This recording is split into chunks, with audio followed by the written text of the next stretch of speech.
Stand by to launch FanStream Sports. 3, 2, 1. Let's start. Hello, sports fans. Welcome to FanStream Sports. Nothing but pure sports. This is the JP Show. JP, it is so good to hear you back on the air. Stand by. Now, here's JP. All right, sorry for the delay, but welcome into the JP Peterson Show on this. What is it? It's Hump Day now. No, it's Thursday. Is it Thursday already? In this week? Oh my God, I'm all discombobulated. It's Wednesday. You It is really Wednesday. You really are discombobulated. You know what? You know what happened is my usual golf day is on Wednesday, and that's like when you're working 7 days a week, you lose track of the days, right? So my golf day is usually on Wednesday afternoons, but I can't. I played a little yesterday, so now my mind's like, okay, this is my day. So anyway, welcome into the JP Peterson Show on this Hump Day as we get rolling. The Rays win last night. The Yankees are still cheating. Isn't it interesting in the world that we live in that you accuse others of doing what you're doing? Oh, where have we seen that before? Oh, wow. Well, if it's going to happen that way, it's going to happen in New York. Anyway, welcome into the JP Peterson Show, brought to you by the Jeeves Law Group, JEEVESLawgroup.com, Bay Area Modern Medical Center as well. We got lots to get to today, including the Yankees cheating again, and we got the Rays winning again, and the Rays hitting home runs again, and the Rays beating a New York team again. So not much new on the broadcast, but it's the same old, and we absolutely love it in Tampa Bay. So, yeah, we'll get into that. We got PGA Championship coming up this week. We'll be talking about that. Global warming definitely hitting Rochester this weekend, no question about it. In the middle of May, it's 38 degrees and windy in Rochester. And the NBA lottery went down last night. Sorry, Orlando Magic fans, you did not win the lottery. You did not win Victor Hold on. I had this all down, too. I practiced it. Windy screw it. You're killing me here. Give it a shot, Nick. You're Victor Wembanyama. Wembanyama. I think there's another syllable in there. Wembanyama. Is that what you're saying? Wembanyama. Wembanyama. Okay. Well, I better get used to saying his name because once again, what about the Spurs? What kind of clover do they have up their ass? I guess they had gotten Pat Williams' little rabbit's foot. I didn't have that one yesterday. Yeah, I had the wrong one. What pick did the Magic get?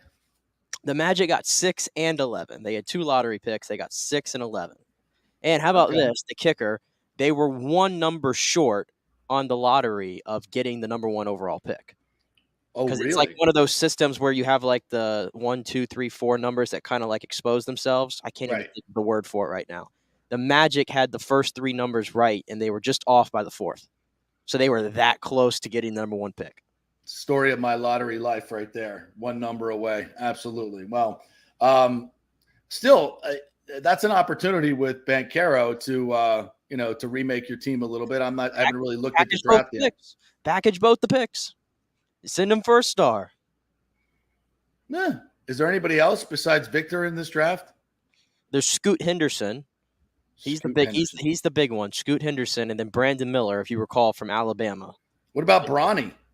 Is Bronny in this draft next year? This is not the Bronny draft. Oh, so that's right. He's going to USC next year, and then it's the Bronny draft. Yeah, the Magic should draft Bronny the following year, even if they overpay, so that they can get LeBron for at least a year. Yeah. Yeah. Okay. All right. That'll work. The ultimate plan is still on board. All right. The process is working. Is that what you're saying? The process is working. All right. Well, let's get into the Rays last night as they get 2 home runs from Isaac Paredes off of Justin Verlander to give them an 8-5 win. By the way, the only highlight of that game that was shown on SportsCenter this morning, as far as I saw, was the home run by the Polar Bear. Polar Bear. Not shocking at all. A meaningless, no offense to our Tampa guy, Pete Alonso, but a meaningless home run to make it 7-3 is the only highlight we get for the Rays. That's all right. Keep disrespecting them. That's just fine because all they'll do is just keep rolling and rolling and rolling. again, they piece it together with Beeks and Chirinos. They do what they got to do and beat a man. I'm looking at that Mets lineup going, how are these guys? Well, they're 20 and 23 now. Yep. And Verlander on a mound, this lineup, and you suck that bad. You suck that bad. Well, how is that? How is that even? Baseball is a funny game. Baseball is a crazy funny game. But did you just watch the Rays just continue to match? And we're sitting here, at 32-11, right? 32-11, and saying we should have taken at the very least 3 or 4 from the Yankees. Probably should have swept them, right? But you don't want to get that greedy. And if not for just an absolute ridiculous number of injuries to this pitching staff, this team could be even better. Even better. And now, last night, Glasnow throws 4 innings. 4 innings. So a possible 12 outs, right? By my FSU math. Yep. Right? 4 times 6. 9 of them by strikeout. I don't care if it's AAA, AA, or single A. You strike out 9, you get 9 of the 12 outs by strikeout. I think he's ready. I think he's eager and ready. Tyler Glasnow is ready to get back in the rotation. How do we feel about that? Yeah, can we get him back for just after this Milwaukee series? Like, let's go. I don't need to see him back down there again. I don't. No, let's not risk an injury in another stupid AAA outing. Let's get him back. We got Toronto and the Dodgers coming right after this weekend series against Milwaukee. Let's go. We need him. We need him for those series. Yeah. So I don't need to see him again. He was amazing last night. They showed the highlights of that. And efficient. What was it? 57 pitches in 4 innings. 57 pitches. Yeah. Yeah. Let's not waste time. We need the help. Let's go. All right. You're in charge of all the sound today, since I'm on remote here in our Orlando facility. So you tell me what you got, what you want to play here. It's all. I'll let you run the show today, my man. From our quaint studios at RHS TV in St. Petersburg. What do you got? Well, isn't that nice? I'll start with the first home run, which came in the 3rd inning after a really good at bat, got it 3-2, and then here was the home run. 3-2, and a high fly ball back into left. That's going to send Canna back to the track, still going. He leaps, and that ball is gone. That's a home run. It hit the back wall and then carry him back into the field of play. But that's a home run by Paredes on a 3-2 pitch. And the Rays have taken the lead. Yeah, obviously we haven't seen a lot of games at Citi Field. I don't watch a lot of Mets baseball, unlike Stu Sternberg. Just had to get that in there. I have such a good aside after we're done playing highlights. I have a good aside about that, by the way. Oh, beautiful. Yeah, so I was like, that was weird to where the ball hit. I guess there's a white line. If it hits above the white line, how very Tropicana field that is. So, yeah, that was a home run. And the second one, which, of course, Valley Sports on, we credit them, was, what he didn't crush that one, but he didn't need to. It got out where it needed to get out, right? Yeah, this one hits off the foul pole for his second home run off Justin Verlander. For Verlander. And a high fly ball down the line, back toward the corner. Is it going to be fair? That ball is gone. He hit it off the foul pole, right down the line. Paredes hits another home run. This one a towering fly ball, just down the line and up off the foul pole. And the Rays now lead 6-0. Wow. Did you hear that beautiful song right there in the background? What was that? You have 30,000 people in Citi Field just booing at the sight of the Rays taking a 6-0 lead off the defending American League Cy Young winner, Mr. $40 million man for the 40-year-old Justin Verlander. What a beautiful sound. What a beautiful sound. Yeah, he obviously did not get the Domingo Germán memo on he did not. How to get the spin rate back up. We'll get to that in just a moment. Yeah, so, here's Itzhak Paredes. I mean, every night it's kind of a different guy, right? This guy, who has been an unbelievable find for the Rays. They put him in the right situations. And that's really one of the secrets. We talk about it so much that sometimes it becomes cliche, but one of the reasons this offense is doing so well is they're doing a great job of getting guys in plus situations, right? With the matchups that they want. And, clearly this is one they liked. And Paredes, even though it's righty on righty, it works. It worked in their favor. The lineup produces 8 runs for the 24th time this year. 24 times they've had 8 runs or more. Holy shiz. They only did that, I think, 13 times last year? Yeah, we're gonna lose the Papa John's deal pretty soon, I think. You think? Yeah. We're gonna lose the Papa John's deal. Again, or Papa John's is going under, one of the two. Or Papa John's is going under. One of the two are gonna happen because this is crazy. This is absolutely crazy. I think they hit 3 home runs last night. They've done that 14 times this year. Yeah. They did that 13 times last year in 162 games. I mean, this has been just such a routine thing. And Esau Paredes, who I'm hoping he gets to 30 home runs. He's definitely going to have to hit a lot more.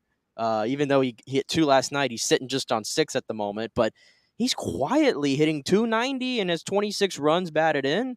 Doesn't really play every day, although he's hitting a lot better against righties this year, so he's getting a better look.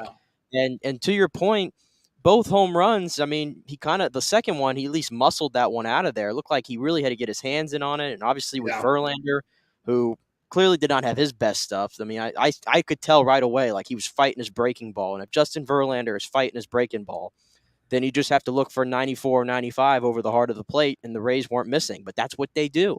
You make mistakes against this team right now, and it's going to kill you. Right. And, the Rays are also playing great defense. Heard a stat that is mind-blowing. The Rays lead the league in getting outs on ground balls and bunt attempts. 77% of the time. This is from my friend Steve Versnick over at the Rick Stroud Show. I heard them talking about this today. 77. We always like to give attribution, by the way. And by the way, podcast, way better than radio. 77% of the time, as opposed to the Reds, who are at the bottom, 60-something%. And that makes a difference of 60 outs just so far this year. That's, from the best to the worst. But again, how many freaking categories do the Rays lead the league? And that's a sneaky one, right? It's those ground balls that get through other places because you're not as good defensively. Your range of your infielders isn't as good. Your alignment isn't as good because the Rays do a great job with scouting and alignment. Whatever it is, that's a winning edge. That is a huge winning edge when you can get ground balls at a 77% rate outs. And that just shows great range, as I mentioned. I mean, look at the guys that you got. Wander Franco, Taylor Walsh is playing pretty much every day. Brandon Lau can get to a lot of balls as well. They're better at the corners than I think they've ever been in terms of first and third. So, again, another winning edge, kind of a hidden number that helps the Rays win a lot of ball games. And that's an interesting one, too. And it's really important because unlike the Rays of the past and usually every year, what are they usually at the top of the league in? Strikeouts. And throwing strikeouts. The Rays right now, they're in the middle of the pack with strikeouts. I believe I got it right here. They're 16th in the league right now. Interesting. In strikeouts as a pitching staff. Usually they're in the top 5 every single year. So they don't have the arms right now to blow guys away anymore. So there's going to be a lot more contact. So that is interesting. You said 77% was the number there. Yeah. Right? And that's obviously very huge because the bullpen has been much maligned early this season. And I don't think last night they had enough of a buffer to where I was like, okay, we're good. I think we're good. 7-0, we're fine. But it didn't help that they still gave up runs in the bullpen. You'd like to see them maybe be a little more tight. That's the only. If I had any concerns with the Rays right now, I think it's still that. Would they play a tight game now? I don't think they can lock it down as good as they probably were able to in the first month of the season. Right. I think that's fair. Even Diekman, who they had gotten off waivers, I was expecting maybe the Rays would do something to make this guy look a little better. But he gives up 2 runs last night in the ninth and 2 walks. Not much control there. The Zach Littell, did you see him though? He looked pretty good. Yeah. Got off waivers, so they're just gonna have to piece it together right now. in that bullpen. But again, when you score 8 runs at the frequency this team does, you're going to win most games. Exactly. And Pete Fairbanks should be back, right? We expected him to be. Pete Fairbanks is back. He was activated off the IL, but they haven't had a chance to use him yet. Didn't need him last night. Yeah, so you just want to, keep him fresh as fresh as can be. You would figure against the Mets, there's going to be an opportunity for him to get in there, and I'll be looking forward to see what, if he's going to be better. And evidently that condition that he has is brought on by cold weather. So hopefully at this point we won't have any more of those shenanigans, and we can move forward. So, once again, the Rays are in tremendous position, a big win. And before we get to the cheating ass Yankees, let's do we have Kevin Cash from last night? Yeah, we have Kevin Cash from last night, who it almost feels like he's running out of things to say. When your team's this good, I know. But here was the skipper last night after the 8-5 win. Pretty good. We had a big day, no doubt. You're going into a tough matchup when you're facing the Mets and certainly Justin Verlander on the mound. Isak picked us up in a big way, capitalized with some guys on base. That had a chance to be a pretty frustrating inning that we got first and second, no outs, nobody moved, and then Isak really came through for us in a big way. Every spot in the lineup reached tonight. This is the 21st time this season you guys have scored 8 runs or more. Just what can you say about the offense today and recently? Yeah, I mean, look, they just continue to do really good things. They're putting pressure on pitchers, getting them out of starters out of games early, and they're the awareness that they're going up to the plate with whether it's starter, reliever. I think it's just given us a better advantage of accomplishing good things, and the 8-run mark is a pretty good one. What's been working for Isak? The last 19 games have been pretty good for him. Yeah, I mean, look, he's a really good hitter. We saw that last year. Isak's put together a really solid season to date. I think there's some other guys around him that maybe have the bigger numbers, but very confident that by the end of the year his numbers will get there, and with nights like these for sure. That same thing, kind of, Patricia gave you the stat on the runs. You've also homered in 38 of your 43 games. Just the way that they've continued to do that, too, what can you attribute that to? I mean, just good hitters. I mean, we compliment other teams' good hitters, and we're fortunate that we've got good hitters that can hit the ball to the ballpark. And what did you think of your approach against Verlander? I know we talked before the game. You guys hadn't seen him in a while. Yeah, I thought it was good. I mean, I think that was his third start back. You see what he has with the fastball and the off-speed, breaking balls, and then he broke out some changeups. I think we were fairly mindful of, certain teams watch us. They see that changeups can be good pitches. So like that we made an adjustment off of it. What do you think of Littell first time you saw him? Excited for him. I mean, strike thrower, good stuff. I mean, that's an odd situation. Him and Diekman both. I mean, they haven't pitched a ton here as of late, so to get them in was good. And Littell, looked like he had plenty of power. He should be able to help us. Good. And last now all was good. The stat line was really good. Yeah, he was really good. 4 innings, 9 punch outs, something like that. Everything I heard was good. Yes. And Armstrong was good. Yes. Yeah, I didn't. Yep, I don't know totally. 3 innings, so that's good.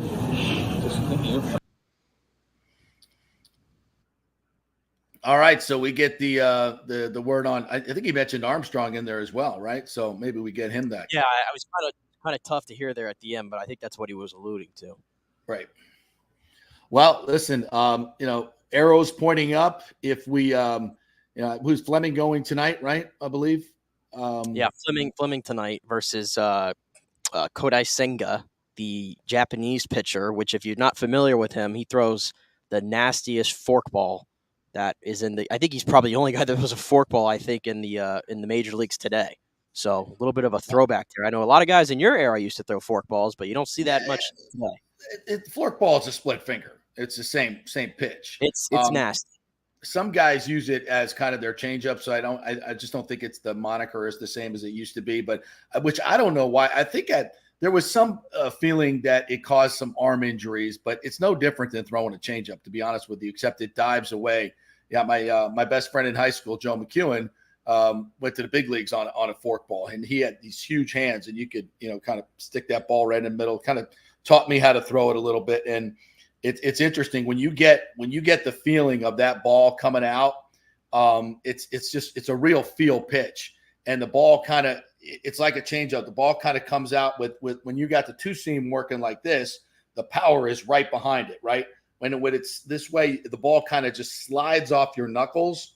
It's kind of it's the same thing when you're trying to use a foreign substance and get less spin on the ball, and the ball the bottom just drops out of it. And you can actually see those. I used to catch him a lot and throwing that pitch, and the ball just tumbles. It looks like it's tumbling instead of spinning. It just kind of it's like a slow rotation, and it kind of tumbles, and and right when it gets to when you throw it with the right release point, right when it gets to the plate, it just the bottom drops out of it and can go right and left depending on how you throw it. So, what's interesting, the way, and I used to try and hit that pitch, and what I developed, because I'd see it so much from him in other balls when I play against him, is you try to literally swing under the ball. You try to hit the bottom of the ball. You put in your mind, I'm not looking at squaring the ball up. I'm looking at hitting the bottom of the ball. And that's the only way you can square it up. And you're lucky if you get a guy that's got a good fork ball, split finger. Bruce Sutter used to throw that pitch, to throw the hell out of that pitch, and made his career on it. That's how it's almost like trying to uppercut it, but hit the bottom of the ball with some spin. So good luck tonight. I like that. I feel like we just went through like a demo or something. Like we kind of did, didn't we? Yeah. You sound like you're doing Doug Wechter's job on Bally's right here, breaking down the fork ball for us. So, well, Wechter, if you need some help on that tonight, give me a call. I have a lot of experience with hey, by the way, swinging and missing at the fork ball.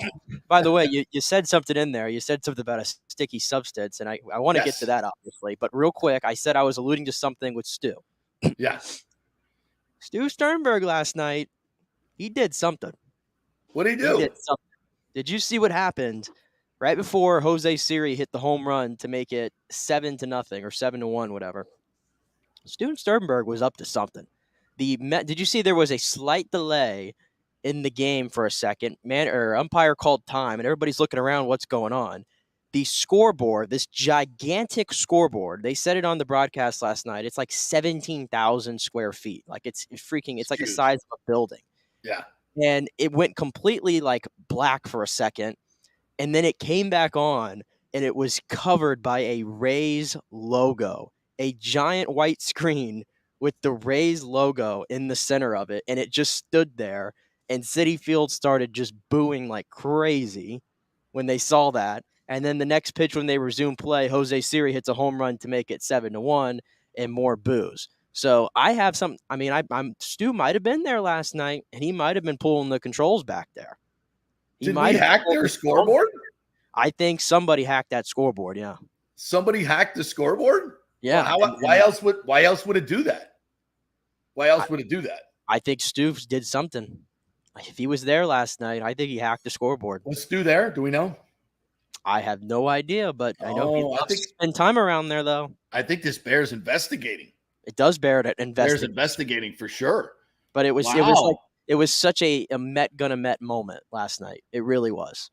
Wow, we hacked into their scoreboard. Wow, that's next time we could do it. I guess since we're hacking into the PitchCom, according to some other teams, I guess why not show our cyber attacking ability and go ahead and hack into their scoreboard.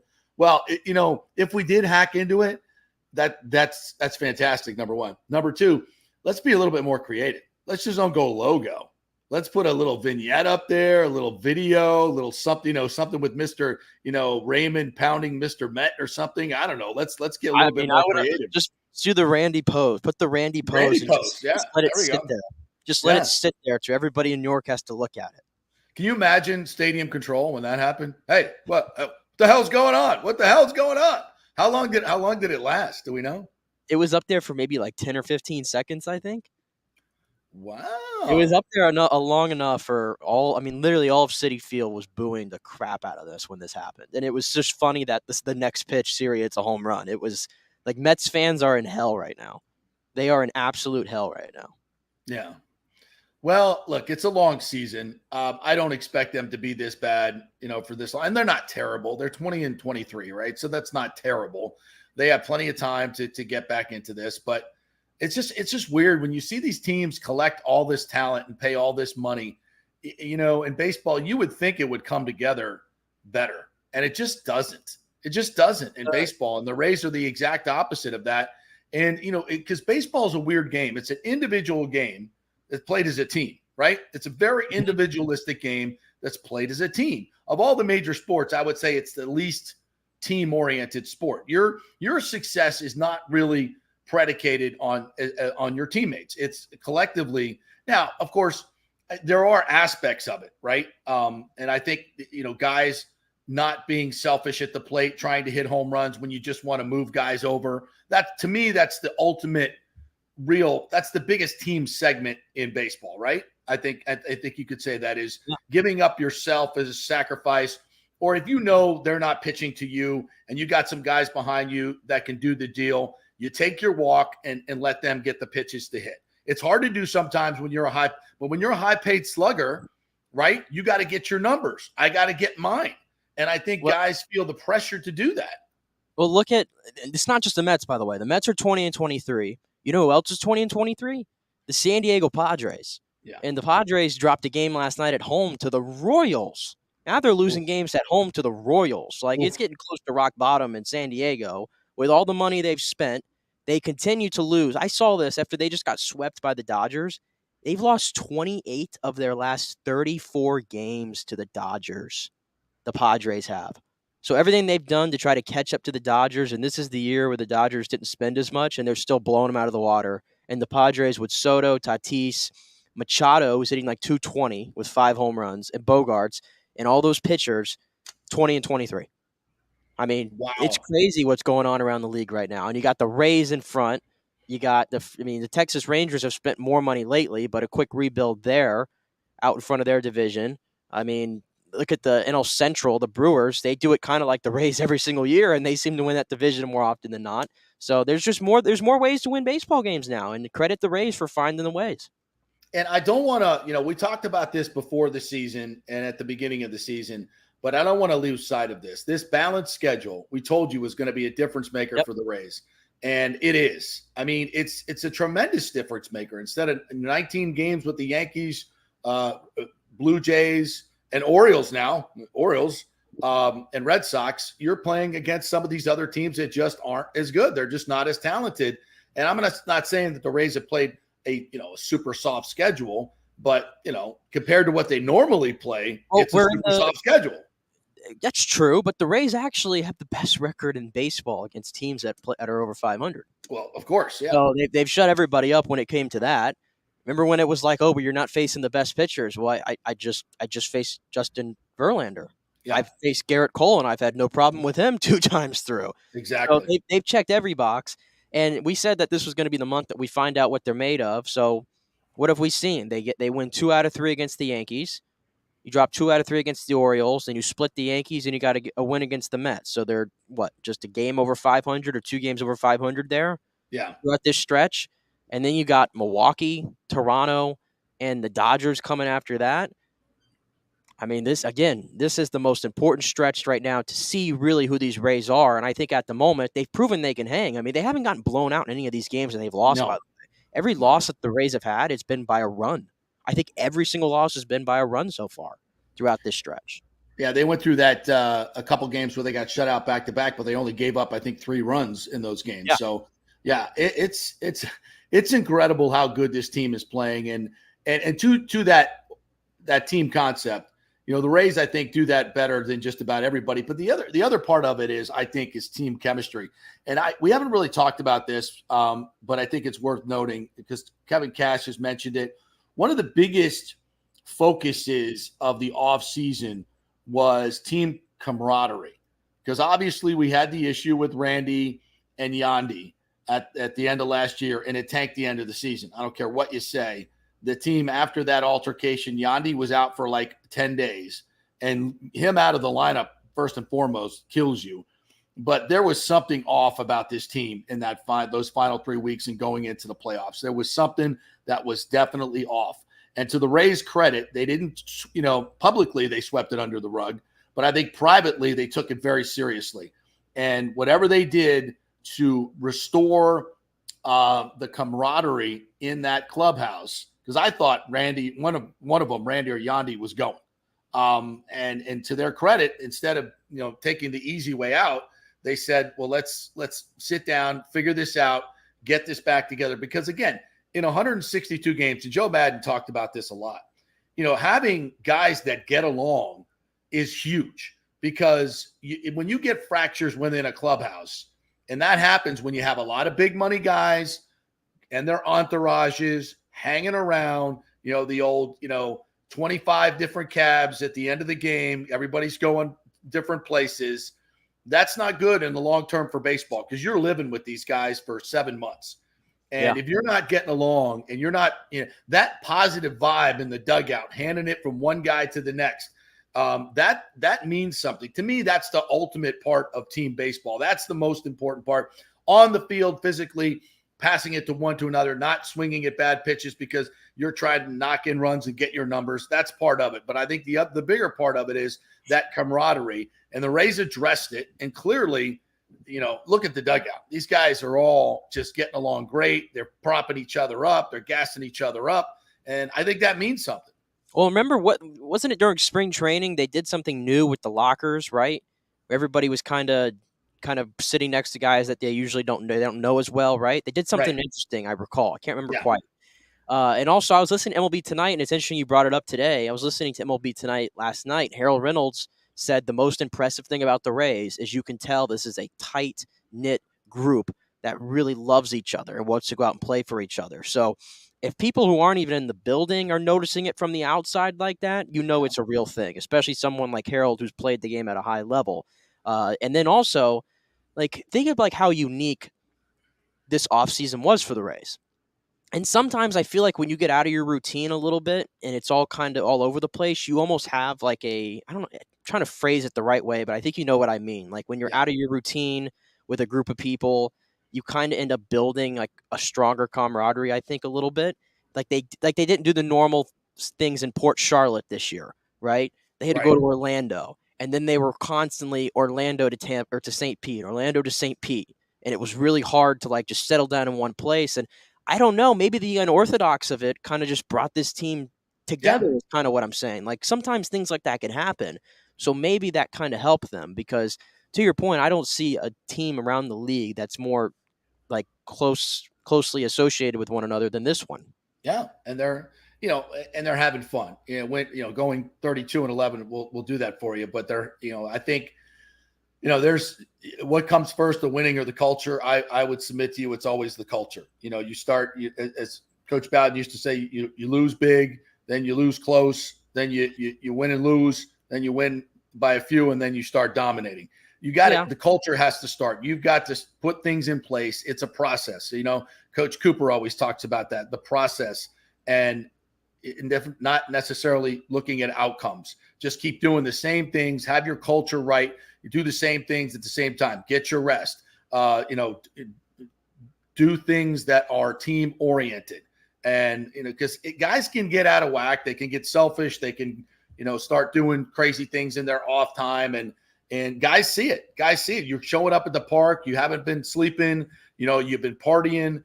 Guys see that stuff. Everybody wants to do a little bit of that. These are young guys, but you got to keep it in order and make sure you show up on time, do the right things, honor your teammates by doing that. And, in baseball especially, that's not always the case. And with the Rays, clearly it is. And that's part of their culture. Everybody wants to win. There's a lot of guys that like to win. As we always talk about, they're all chasing that first big contract for the most part. So they're hungry. And it's created a culture of winning that is unlike anything in baseball. And this year, they've got the talent to go along with that winning culture. If they could just stay away from the injuries, it's going to be a special, special season. All right, we'll take our first break, and our thanks to the good folks at the Jeeves Law Group, JEEVES If you are involved in an accident or your car was totaled, you did not get the settlement you thought you should get, that's one of their sweet spots. They do great work there. Just contact them through the website, JeevesLawGroup.com, and you will get a great resolution. They'll certainly give you an idea whether you have a case or not, and so just find out. It's a free call, JeevesLawGroup.com. When we come back, we're going to talk a little stadium. We have a couple questions about stadium stuff we'll get to. We're going to have Ken Hagan on tomorrow at 11:15 after the Rays meet with TSA. He won't be in that meeting, but certainly he'll have some information on that. So that's big news. The Rays are meeting with the TSA tomorrow. So we'll answer some of those questions that are popping up, and we'll get to the cheating-ass Yankees as well. Stay with us.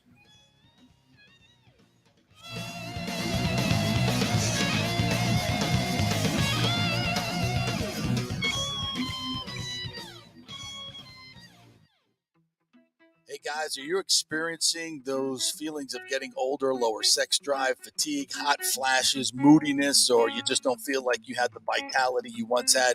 It's a chronic problem here in the United States. You're not just getting old, it's likely low testosterone. Studies over the last 20 years show a shocking decline in younger males aged 16 to 39. Older men have seen a sharp decline as well. So do something about it. Go see my friend Christopher Lugo at Bay Area Modern Medicine. Look, testosterone replacement is not a frivolous treatment. It takes a professional, targeted approach that focuses on total body wellness, vitality, and emotional stability, not a one-size-fits-all approach like many clinics use.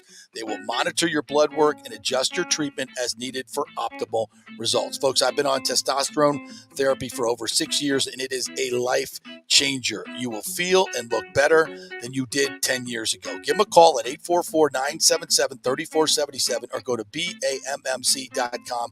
Tell them JP sent you for priority scheduling. That's 844-977-3477 or BAMMC.com. JP here for the Jeeves Law Group. Have you been injured in an accident, in an auto accident, truck accident, motorcycle accident, at work, or at a place of business? Well, call the Jeeves Law Group and get the personal attention that you deserve. I made the mistake many, many years ago with going with one of the bigger law firms, the national law firms. And let me tell you, getting a call back from those folks was next to impossible. Weeks and weeks would go by, never get a call back. That doesn't happen with the Jeeves Law Group. Personal attention is what they're all about. When you call the Jeeves Law Group, you will be part of the family. They will represent you in a vigorous and aggressive way against the insurance companies. These larger companies will promise bigger settlements, but it's the Jeeves Law Group that will get you the best results. If you're tired of dealing with these bigger law firms, check out the Jeeves Law Group. Go to JeevesLawGroup.com, tell them JP sent you, get a free consultation. It's the Jeeves Law Group. Scott Jeeves has been representing clients in the Tampa Bay area for over 25 years. Give them a call. It's a free call, 727-894-2929, 727-894-2929, or go to JeevesLawGroup.com. During COVID, over 1.7 million people were added to the Florida Medicaid rolls, but as of April 1st, 2023, most of these people may not be eligible for the Medicaid coverage and will lose their health plan. If you have been notified you are losing your coverage, don't freak out. It's very likely you can apply for a federal subsidy under the Affordable Care Act. Just call 877-652-0244. Our representatives will walk you through the whole process, get some basic information on your income, number of kids, and then they'll find a plan that best fits your needs. In fact, with the new laws, 90% of Americans qualify for reduced or free health care. You can select great plans like Florida Blue. That's my carrier. Love them. Paying $800 left after making the call. 877-652-0244.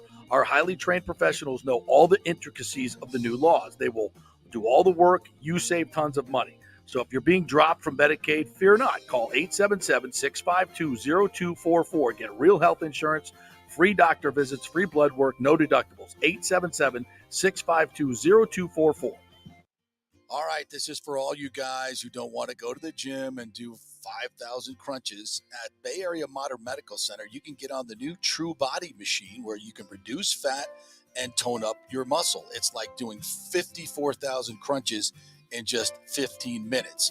Define your body as you see fit. True Body offers personalized muscle stimulation that delivers the equivalent of those 54,000 crunches in just 15 minutes. Just get in touch with them at Bay Area Modern Medical Center, BAMMC.com. Chris Lugo and the team over there will set you up on True Body and get amazing results. Non-invasive with comfortable and little to no pain and zero downtime. You can isolate and target those areas that you want to improve and treat multiple areas simultaneously. It's an amazing machine, so check it out at Bay Area Modern Medical Center, BAMMC.com. Well, Fitz the mortgage guy did it again. A listener heard his ad, was going to another big bank, but called Scott Fitzgerald at American Mortgage Services of Tampa, and Fitz saved him $618 on his monthly payment. Are you kidding me? Folks, that's big money.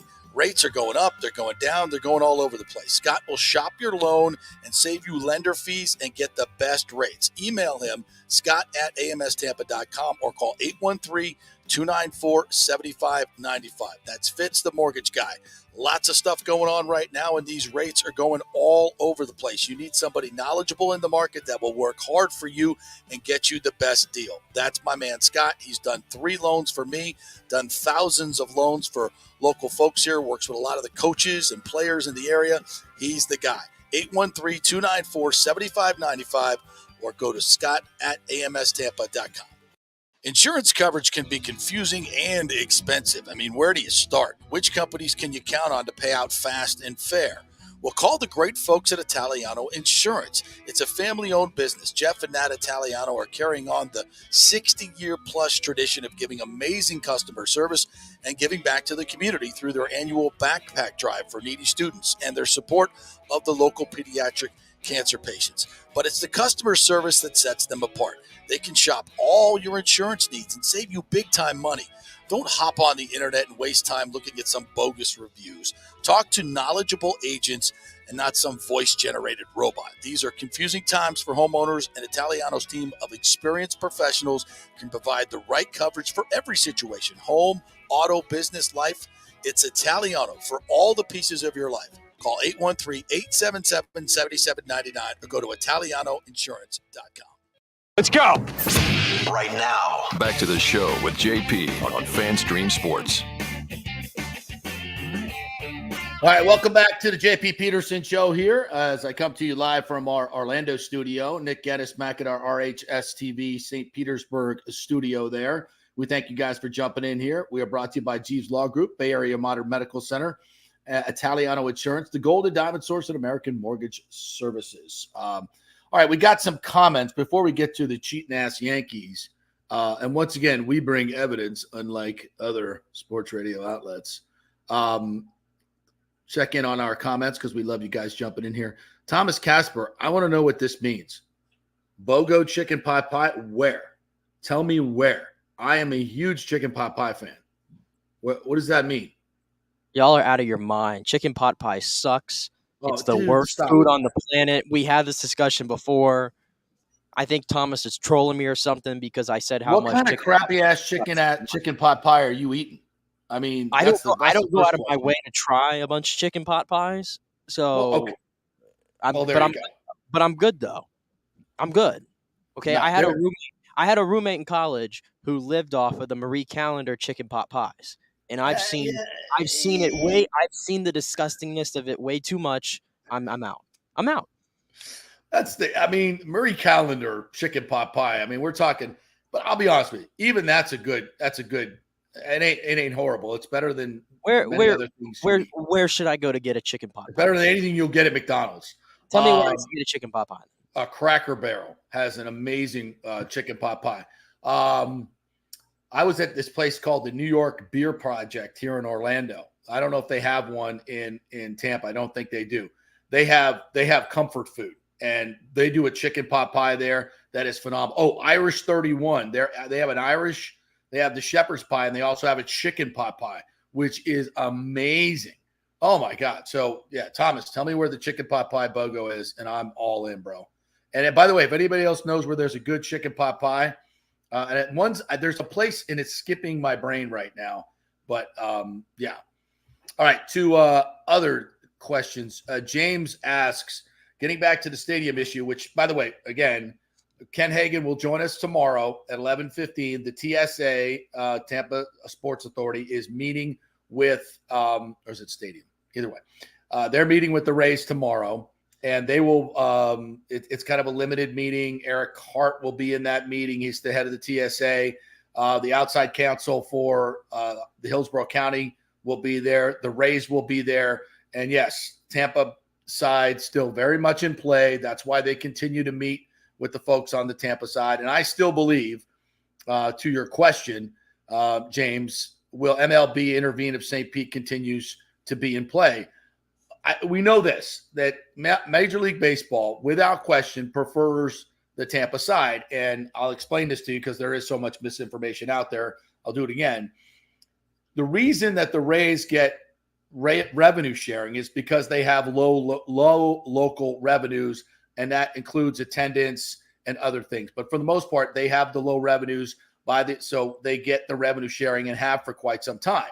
So Stu, and this is more my extraction of it, in my opinion, instead of spending tons of money marketing the team, he just would rather take the automatic money from Major League Baseball and get the revenue sharing. Now, it's of my feeling that this new marketing effort, right, to market the team and lower ticket prices, get people in, is Major League Baseball saying, we finally figured it out, Stu. You haven't been marketing your team. We know that here, right? We know it.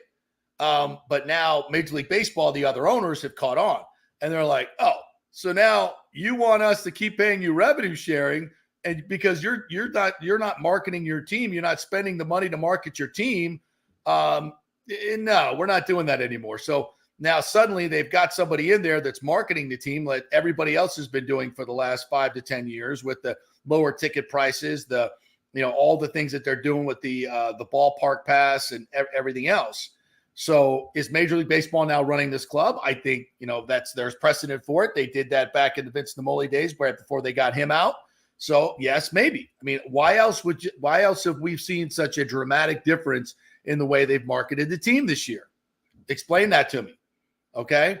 So that's one thing. And I think Major League Baseball has kind of figured that out. And I don't think Major League Baseball wants them to build. We know that. They don't want them to build in St. Petersburg. They know it's a failed location. They've been saying that for 30 years.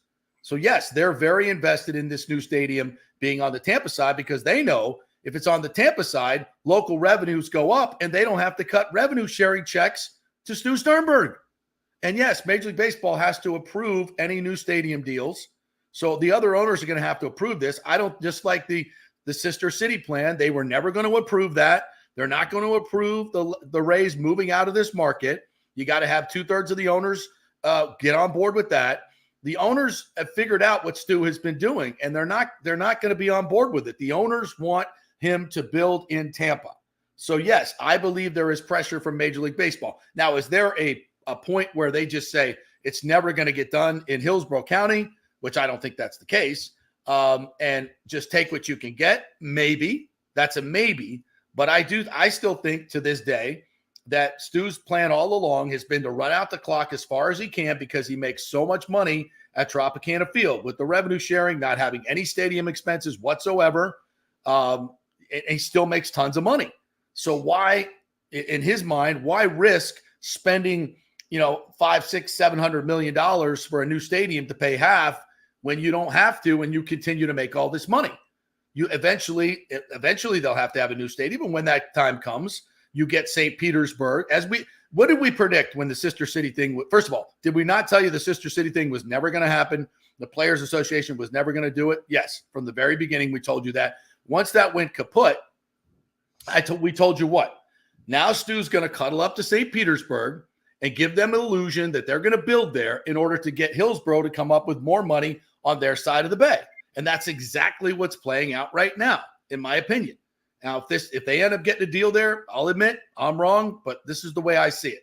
With Major League Baseball's pressure, they want it in Tampa. So he cozies up to St. Pete, gets the development rights, thinking Mayor Welch thinks, oh, they're going to build a stadium there. No, they're not, Mayor. They just want the development rights so they can make more money with Hines. They got the partner. Hines wants to do that development. How did Hines get in? Remember, there was a Kreisman had picked another development team. Oh, now he cozies up to Hines. Hines says, we'll go in together. We'll make them think that we're going to build a stadium. And when you decide to build in Tampa, because you're still talking to them, we'll still have the development rights. Brilliant. It's brilliant. So Stu wins on both sides of the bay. But I still believe, and this is my personal opinion with all the things I just connected, that they're not going to build in St. Petersburg. I still think they're targeting Tampa. So we'll see how it all plays out. So, but again, as I told you yesterday, if you're one of those Rays fans that's like, oh, we're so tired of it, just build in St. Pete. No, that is not the attitude to have, because you'll never get to the revenues that you're going to get to on the Tampa side.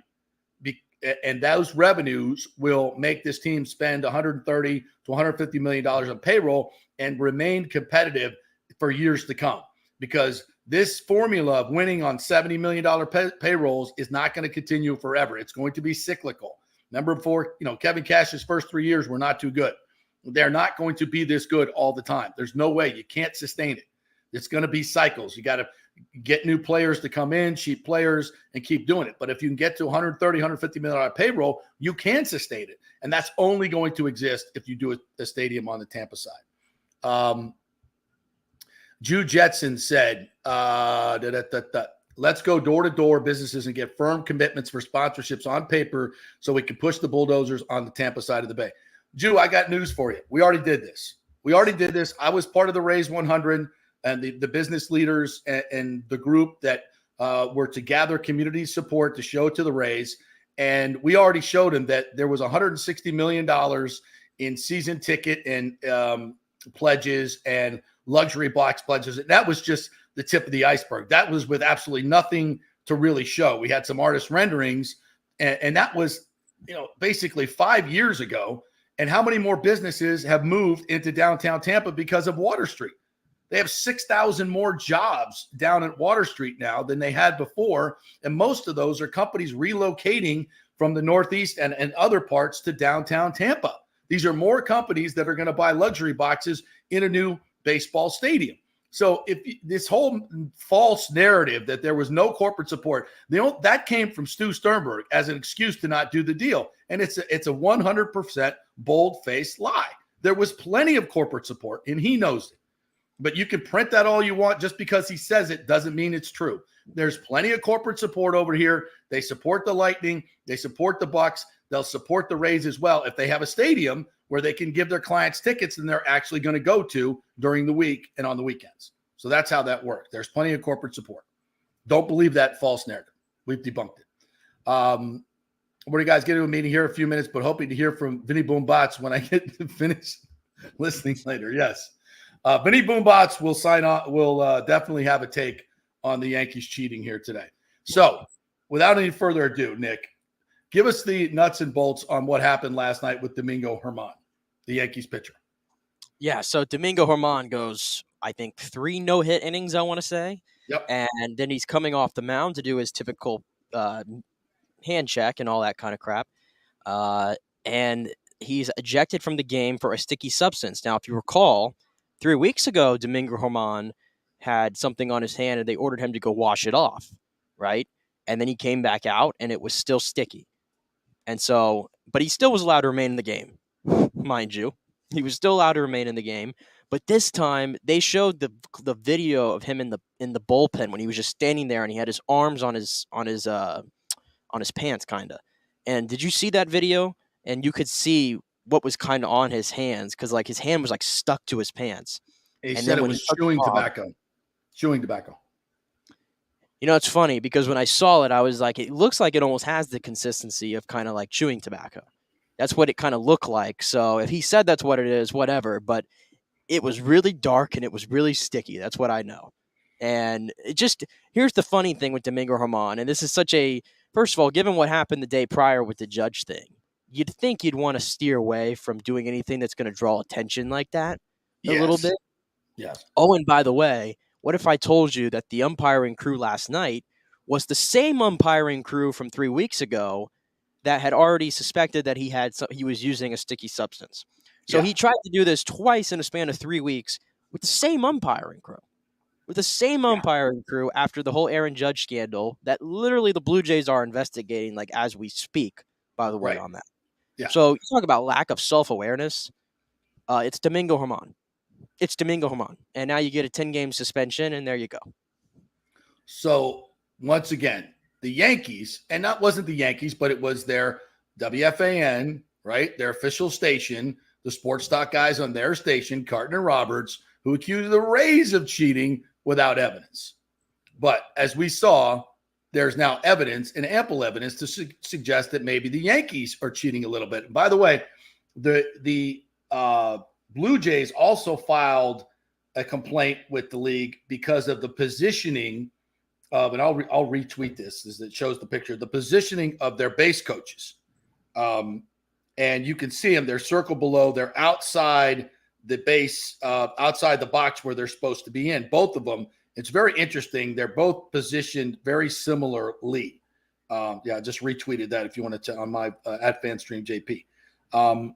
So John Schneider was like, what the hell's going on down there? And that would also be in the position where I think Judge could have been looking at the first base coach when he did that glance the other day.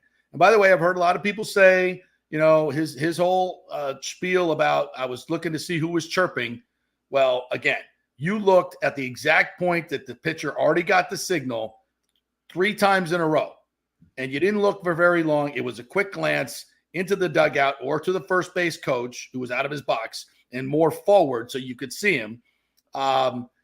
That doesn't wash with me. If you're looking at guys, see who's chirping, why are you doing it at the exact same time on every pitch and just a quick glance?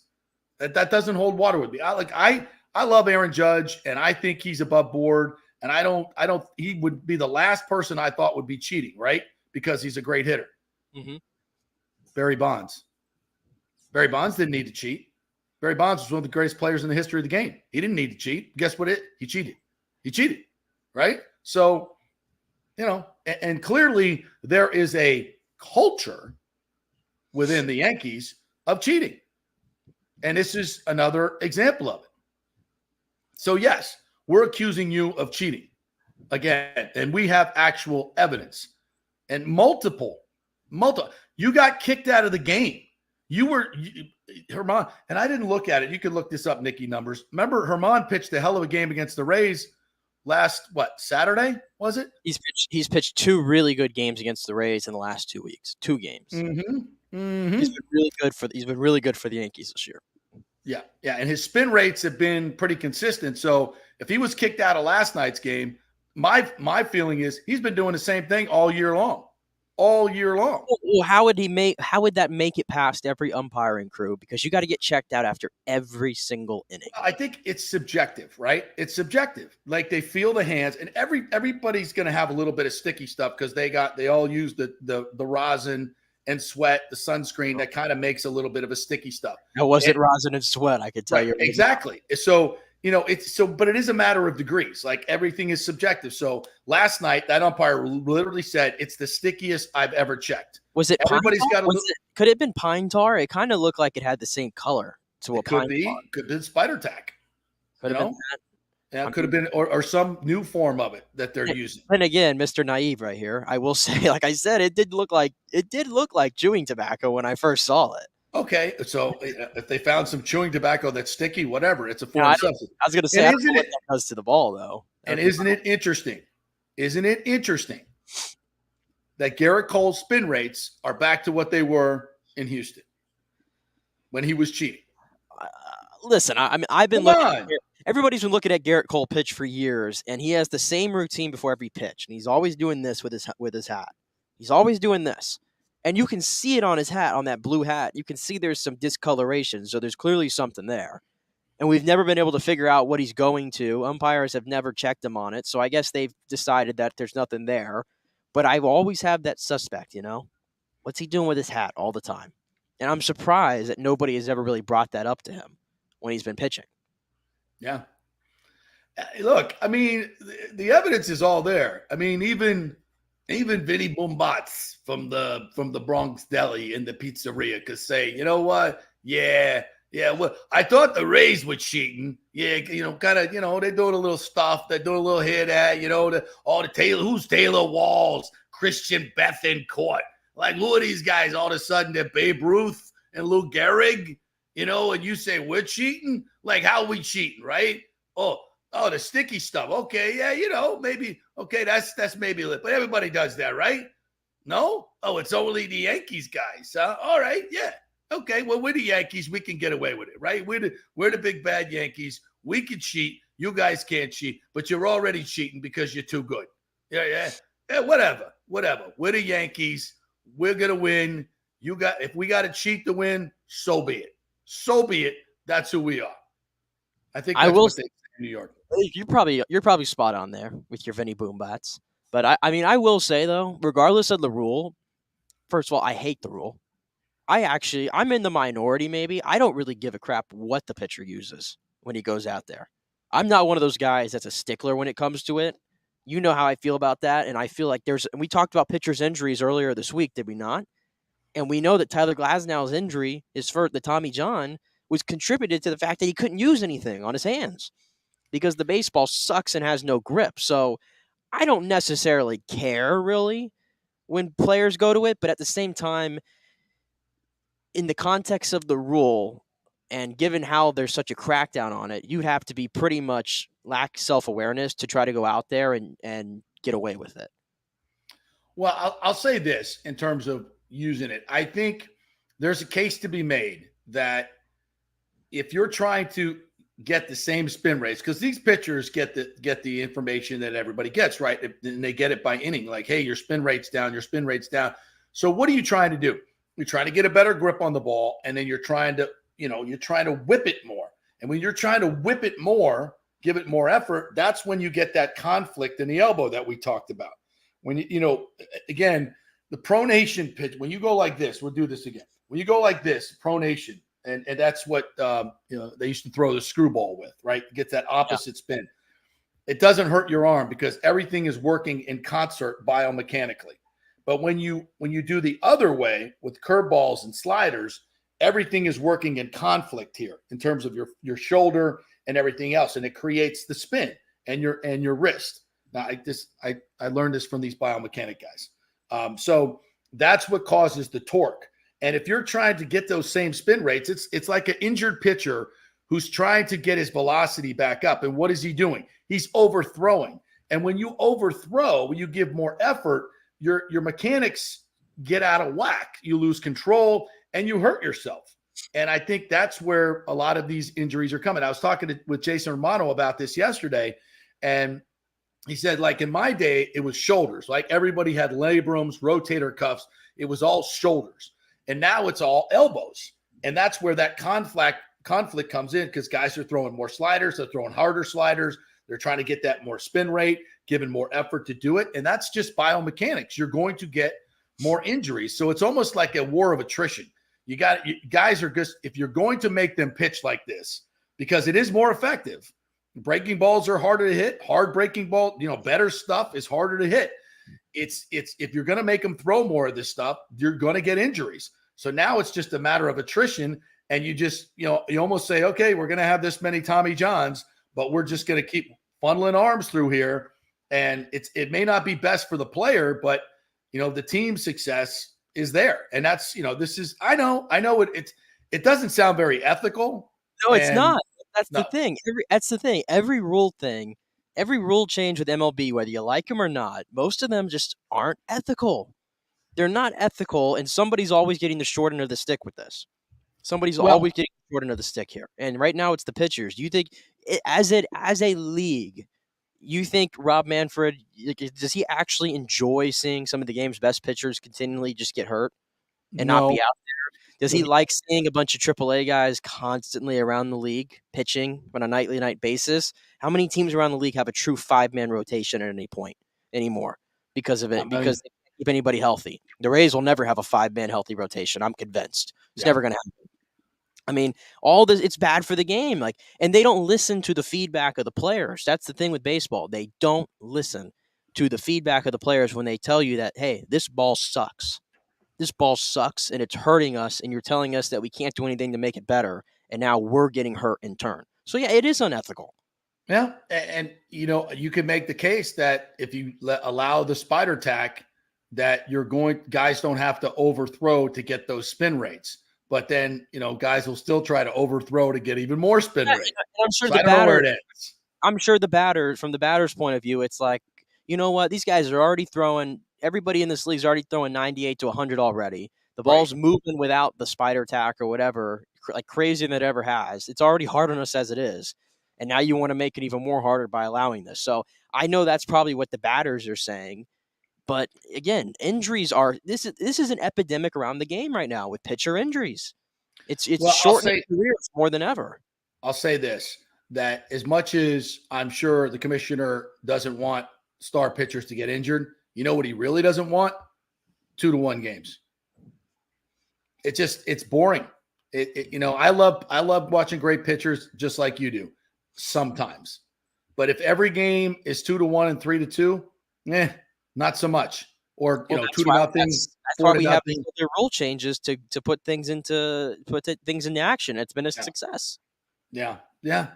All right, we'll take another break. We'll come back on the other side. We'll talk a little football. We'll get a little Buck stuff in there. Also, the NBA and the NHL coming down to the Final Four.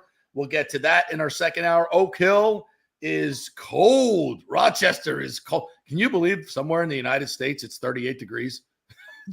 It's hard to believe, but that's what it is at Oak Hill. So we'll talk some golf as well. Lots more to come your way here. This is JP Peterson Show, brought to you by the Jeeves Law Group, Bay Area Modern Medical Center, Italiano Insurance. Get that insurance checkup, folks. Homeowners insurance is going through the roof, but there may be some companies out there that can save you money. You don't need to do the work. Let Italiano do the work for you. 813-877-7799. Give them a call. Tell them JP sent you and tell them to shop all your insurance so you can save money. They will find you some savings. That's Italiano Insurance, doing it for 60 years here locally. 813-877-7799. Back in 3.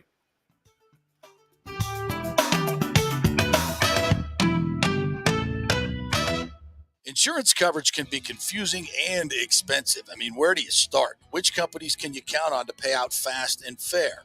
Well, call the great folks at Italiano Insurance. It's a family-owned business. Jeff and Nat Italiano are carrying on the 60-year-plus tradition of giving amazing customer service and giving back to the community through their annual backpack drive for needy students and their support of the local pediatric cancer patients. But it's the customer service that sets them apart. They can shop all your insurance needs and save you big-time money.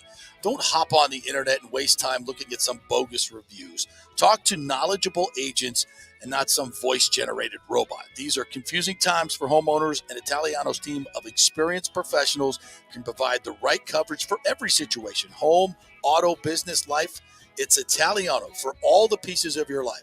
Call 813-877-7799 or go to italianoinsurance.com. Well, Fitz the mortgage guy did it again. A listener heard his ad, was going to another big bank, but called Scott Fitzgerald at American Mortgage Services of Tampa, and Fitz saved him $618 on his monthly payment. Are you kidding me? Folks, that's big money.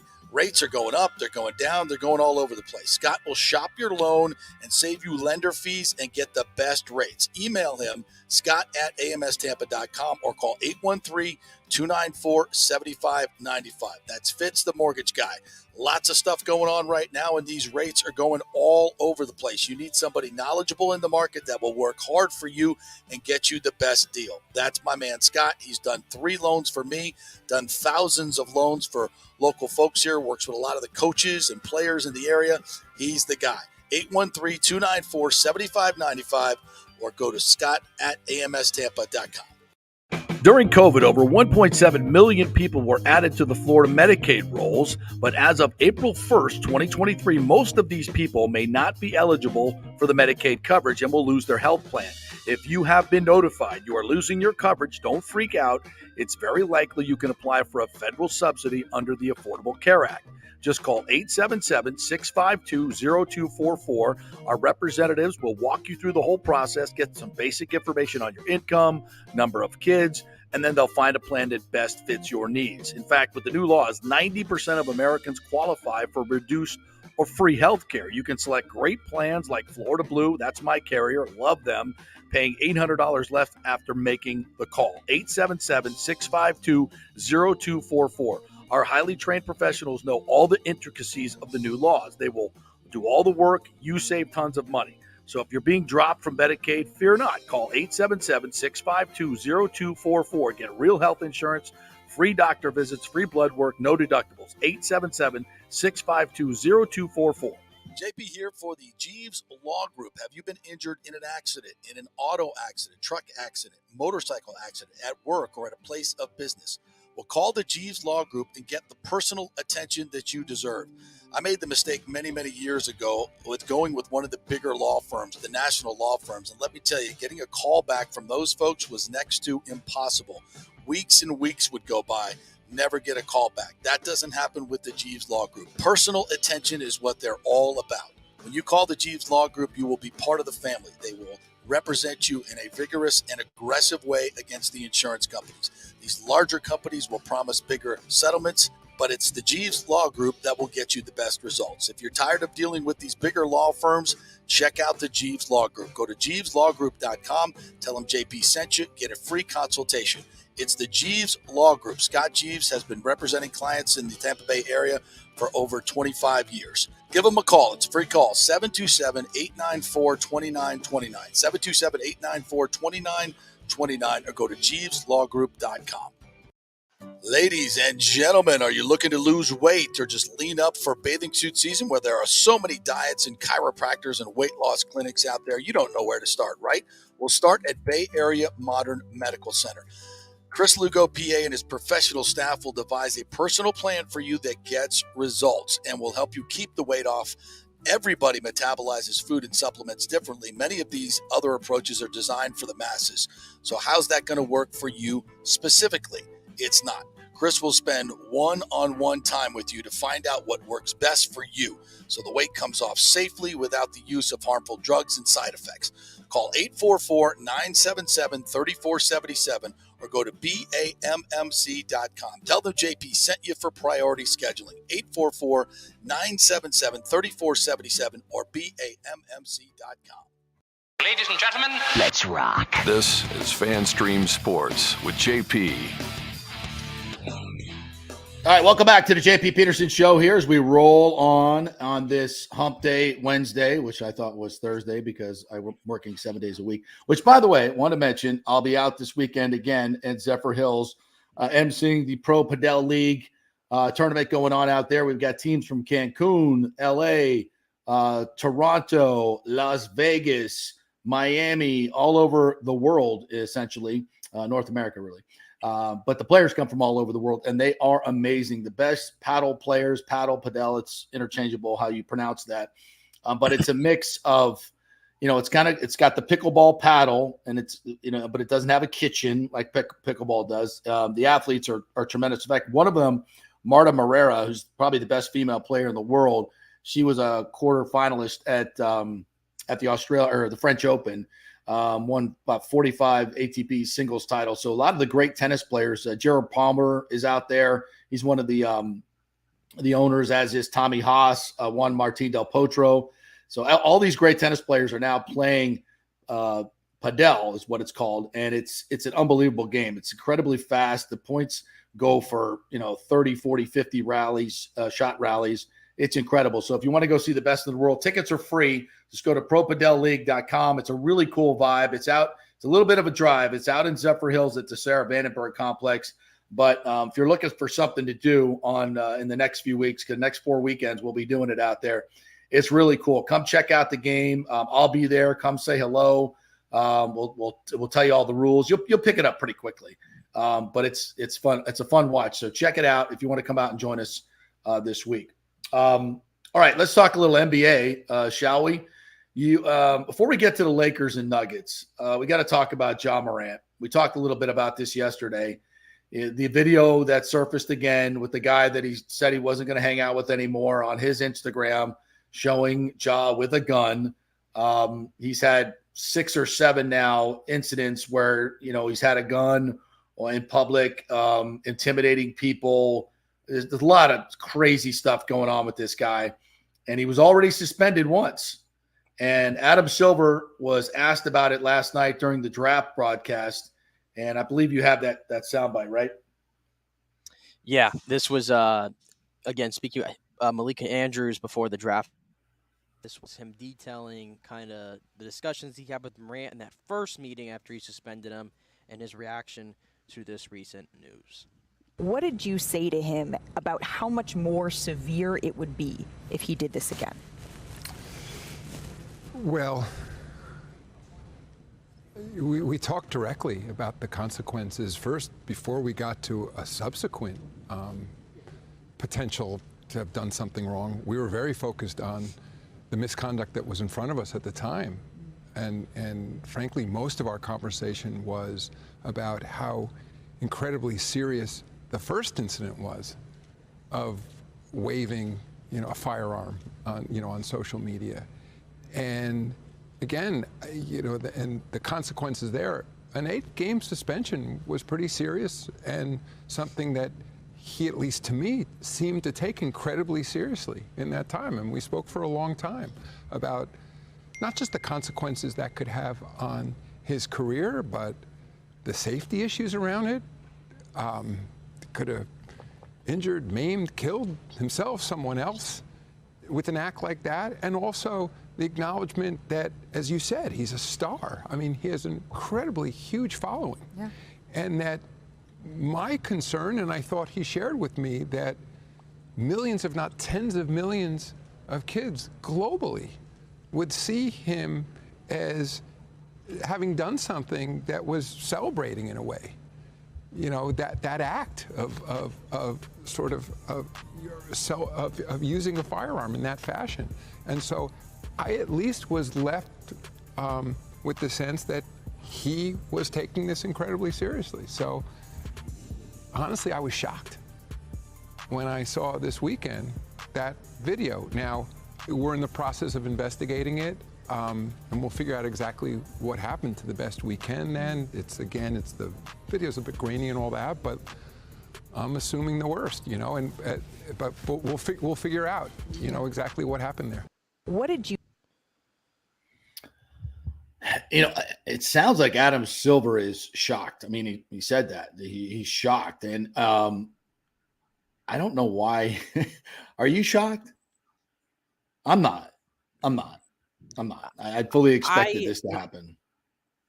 I try to give people, you know, like second chances and the benefit of the doubt and all that kind of stuff.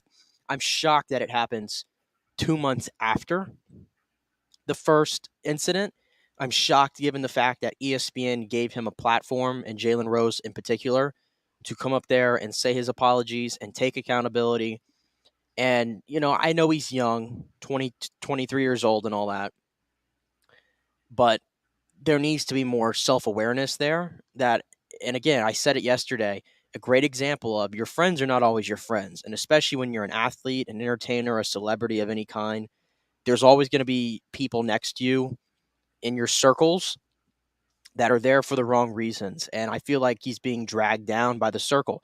Now, he needs to learn that he needs to take himself out of the circle. Right. And maybe Memphis is not the greatest spot necessarily for him. If you want to have that discussion, you could definitely make that argument. Sure. But Adam Silver, to me, he sounds like somebody who feels betrayed. He feels betrayed because he gave him the time of the day and sat with him in a long meeting to air out what he was thinking during that time, and he gave him the 8-game suspension, and he's clearly learned nothing from it. And then even the way John Morant, who's been really quiet since this happened, he puts a statement out probably 30 minutes after Silver puts these comments out there, and that was obviously by design. And I think you said you were going to read the statement that John Morant had, so I'll let you take it from there.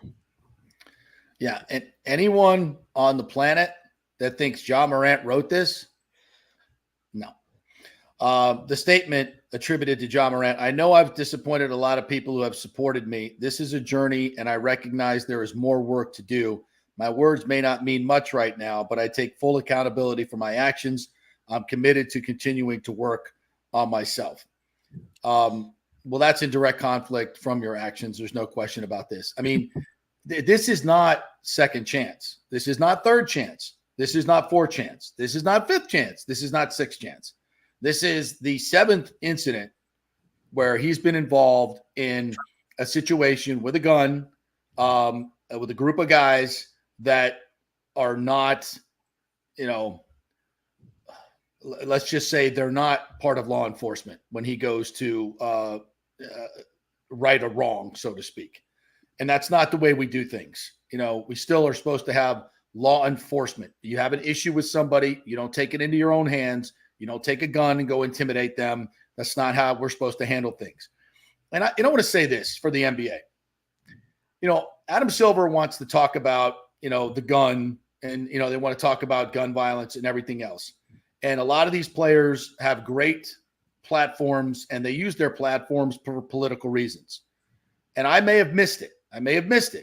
But how many times have these players stood up and said, you know, what we're doing in the black community right now, killing each other with guns, is horrendous. And it's in the 96th percentile, I believe, when you're talking about black on black crime and gun violence in the inner cities. I mean, the numbers are off the charts. Look at Chicago every weekend. Okay. And this would be, I would think, a great chance for some of these NBA players to stand up and say, hey, what are we doing? Gangbangers. Why are we shooting each other? Why are we shooting each other in these inner cities? Let's start attacking this problem and start with Ja Morant, saying we got to stop this. We got to stop this senseless gun violence that, and again, folks, the guns are bad. I get it. But the people with the guns are the ones pulling the trigger. Okay. These are the things that have to be talked about. And LeBron James could use his platform, his considerable platform, to start telling young black men, stop it. Stop killing each other. Stop this. It's almost to genocide levels. Now we could talk about, all these other issues and guns, but we can't talk about this. This is an issue that the NBA players aren't talking about. Why not? Did I miss it? Are there? I think in the case of LeBron, he's done a lot for and been an advocate for making life better for those coming through the inner cities. And, the whole I Dream School thing is a great initiative. So, fantastic. Absolutely. Those are wonderful things. And I think we want to talk about, specifically about police violence against black people. All right. And obviously, when those things happen, they should be addressed 100%. But when you're talking about the vast majority of gun violence issues, it's black on black crime, it's inner city, it's Chicago, it's New York, it's LA. These criminals being put back out on the street to kill more people. And nobody's talking about that. And this seems like a perfect time for them to start addressing that issue, which is much bigger in numbers, and it's not even close. And you hear nothing. You hear nothing about it. And I think this would be a good time for them to do that. Well, and the larger issue too, and I said this yesterday, and Silver kind of alluded to it, is, Ja Morant is a role model to yes, and exactly my point. Adam Silver said it. This is a global game now. It's every country is watching the NBA at record levels at the moment. Mm-hmm. And you have tens of million kids, is the way he phrased it, that are seeing what Ja Morant is doing. Right. And when he's running around, just flashing his gun and doing whatever he wants to do and intimidating people with guns with his group, then come on. Why can't we talk about it? And it's like they tiptoe around it. And when you don't think kids are watching this going, well, hey, Ja Morant, it's cool. I got to go get me a gun. I just really can't. What's the explanation to be, just going up and down the road in a car or a truck, whatever, and just waving a gun? Like, who does that? It's not normal behavior. At the end of the day, Ja Morant. Not in your world, but go to South Chicago. It's pretty normal. Well, I mean, I'm just speaking to Ja Morant in particular right now, and it's not normal behavior in my opinion, and he has to be held accountable for it. And the way that Silver speaks, he thought 8 games was a pretty, considerable suspension for the first incident. And it sounds like now he's got to make a big example out of this, that this stuff won't be tolerated. And I think he's probably going to throw the entire book at Ja Morant. I don't know if Ja Morant is going to play a single minute of basketball next year based on what Adam Silver said. And the statement that you said, there's no way Ja Morant wrote it. It sounds like a statement that you got from Statements R Us. That's exactly what it sounded like. Like he just picked it out of a file of, all right, let me find the apology accountable statement. There it is. GPT chat. Please write me an apology. Yeah, the GP. There you go. That's where that kind of sounded like. And he kind of said it, my words mean nothing. And you're right. Your words do mean nothing. They mean absolutely nothing. And he's going to have to build a lot of trust back. If you're Memphis and you have this young core right now that's really exciting, and you had a great season, regular season that is, and Ja Morant was the poster boy for that. If I'm Memphis, I don't know if I want this guy necessarily around at the moment. I mean, we had a big conversation about culture earlier. I can't think of more of a culture killer than someone like this. Yeah, being around your basketball team. Yeah, and I don't. But the thing is, he's already under a big contract. There's always going to be a market for a talented player like Ja Morant, no matter what he does. That's the world we live in, right? But I don't know how Memphis wants to go forward with him, and I don't know how the NBA can allow him to play moving forward. And the solution, by the way, is not sending him to Florida to take a week-long course to learn. And now he's learned everything in a week in Florida. It's all good now. That's not the solution. That is not the solution at all. That's very hollow, in my opinion. Ja Morant needs to be accountable for himself. He needs to get out of this group of people that he's with, and he needs to start surrounding himself with better people. And that's the only way to me that you're going to find a different Ja Morant. Because to your point, this is 7 incidents now. This is 7 incidents since he became a college player and now into the pros. So I think one more, and Ja Morant, I think his future is probably looking bleak after that. Yeah. Yeah, I would agree with that. But again, I think there's an opportunity here for a real discussion on something that could really, really help the Black community. And I don't hear it because it's, politically, it's not part of the narrative. And that's sad, because what should matter are the kids and the children in these communities. And what it seems like the political narrative that you are adhered to, you can't stray off of that. Even to help a community that's desperately in need, that these players in this league could certainly affect in a very big way, and you don't ever hear them talking about it. And I think that's a missed opportunity. All right, getting to the game last night, which I thought was pretty interesting.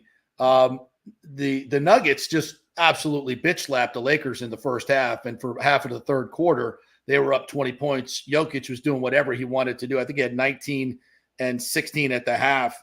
And 7 assists. He finished with 26, 12, and 9 assists. But no, I'm sorry, those were LeBron numbers. But Jokic controlled the game, and that was when AD was on him, who's probably the best big man defender in the league, and Jokic the best big man scorer in the league. There was a spin move that Jokic put on AD and went and dunked.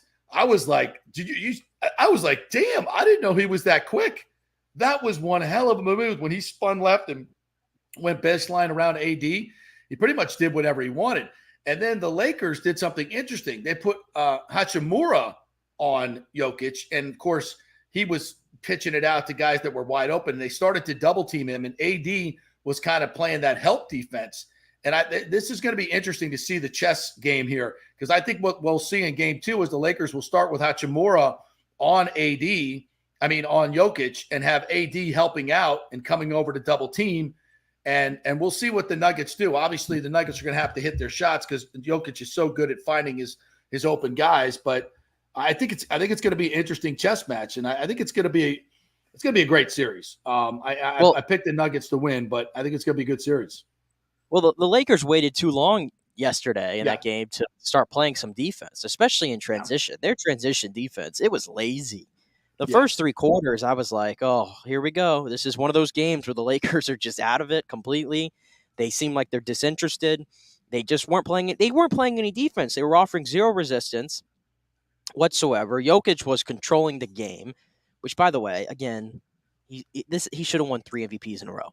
Okay, Absolutely. This guy is absolutely insane. He ended yesterday 34 points, 21 rebounds, 14 assists, 3 for 3 from 3, 12 of 17 from the field. Almost as perfect as a game as you can play in the modern NBA. For a guy who really is, like you said, he's got sneaky athleticism to him, I'd argue, even though he's obviously he slows the game down to a tempo that I think only him and Luka are capable of doing, but it's so effective. It's so effective. And you see the committee scoring they had last night. Everybody in double figures in the starting lineup, and they only run an 8-man rotation, and I think 7 of them ended up in double figures last night. So they get it from every winning basketball. That's tough to beat. It's tough to beat. They kind of had their way. And the Lakers, the Lakers shot the same percentage from the field as the Nuggets did. And likewise, the Lakers kind of had their way with things. And I don't understand for the life of me why Mike Malone wanted Jamal Murray to cover LeBron. That, to me, just made zero sense why Jamal Murray was on LeBron for majority of the game. I thought LeBron maybe could have taken advantage of it a little bit more. Like, he only took 16 shots, scored 126 points in that game. typically you'd think that'd be enough to win, but LeBron only shot 16 times. And that's kind of what we've been saying. This is not LeBron's – they're not running things through LeBron this year. He's delegating a little bit. He's finally got the team around him that allows him to be effective, but I thought he could have taken that over just a little bit. Right. Anthony Davis put up 40, so that's good to see for the Lakers that he was in it last night. And if they're going to win, they need Anthony Davis to show up 4 times. At the end of the day, they need him to show up for 4 times throughout this series. So, but I think he showed up last night, and as to your point, it wasn't enough.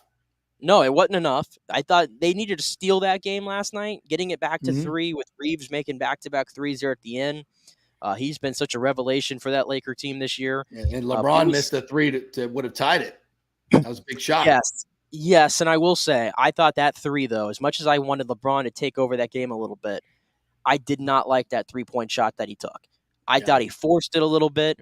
I don't think he necessarily had as much space in that moment. I think it was Aaron Gordon who I want to say was on him there, and he was sticking him pretty hard. And they had plenty of time on the shot clock to kind of move around, and they were getting open looks, I thought, throughout that second half. So I think that was an ill-advised shot. And even at the end of the game, when LeBron turned it over, when Murray kind of poked his hand in there and Jokic stole the ball, I saw the Lakers just completely fall apart and quit right there in that moment. I know that it was the end of the game, and the chances of them winning were slim at that moment. But LeBron gets stripped right away, and you think while Jokic is holding the ball, you foul him right away and extend the game. LeBron just kind of stopped and didn't do anything. And then the Lakers kind of let the Nuggets just kind of run around with the basketball and then fouled them after like 8 seconds have gone off the clock. By then the game is over. So I'm not sure what the Lakers are doing there, but I'm just glad that game turned into to what it was, because after the first half, you thought, okay, I can turn this game off now. Nothing else is happening this night. But it should be a fun series. But to your point, I still lean Nuggets, and they kind of proved that here in game 1. Yeah, and James mentions that Joker was a second-round pick. You know, Austin Reeves wasn't even drafted, right? He wasn't even drafted. Nope. It's interesting that I think what we've seen in the evolution of the NBA is, you know, this whole Phoenix Suns, give up your whole team for Kevin Durant, and you can win with 2 stars. You know, you're going to throw Ayton in there. You can't. You know, the Bucks proved that as well. This is turned into back into a team league. And when you look at the Warriors, you know, that's what they've been. They've, you know, yes, Steph and Clay and Draymond have been the big, but you've always gotten, you know, critical input from a Wiggins. You know, it seems to me now that the model to win the championship is maybe 2 stars and a lot of three or 4 really good players around them. And maybe even with I mean, you could argue that the Bucks were more just 1 star and some really good players around them, right?